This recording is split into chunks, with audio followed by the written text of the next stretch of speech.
बिस्मिल्लाहिर्रहमानिर्रहीम। अगर आप हेडफोन का इस्तेमाल करते हैं तो आपको ये आवाज़ और भी ज़्यादा खूबसूरत लगेगी। सैयदना सहल बिन साद साइदी रज़ियल्लाहु ताला अन्हु से मरवी है, वो कहते हैं कि मैंने रसूलुल्लाह सल्लल्लाहु अलैहि वसल्लम को ये फरमाते हुए सुना, मैं हौज़ पर तुम लोगों का पेश रू होऊंगा, जो वहाँ आएगा वो पी लेगा और जो वहाँ से पी लेगा वो उसके बाद कभी भी प्यासा नहीं होगा।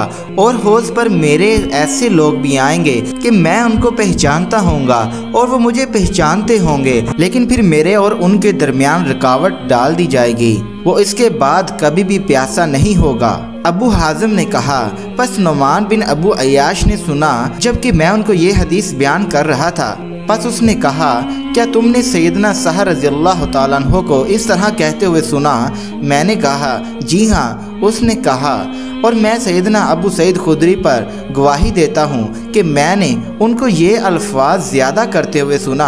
आप सल्लल्लाहु अलैहि वसल्लम ने फरमाया, मैं कहूँगा ये लोग तो मुझसे हैं, लेकिन आप सल्लल्लाहु अलैहि वसल्लम से कहा जाएगा, आप नहीं जानते कि उन्होंने आपके बाद क्या क्या अमल किए थे। बस मैं कहूँगा, बर्बादी हो उस शख्स के लिए जिसने मेरे बाद दीन को तब्दील कर दिया।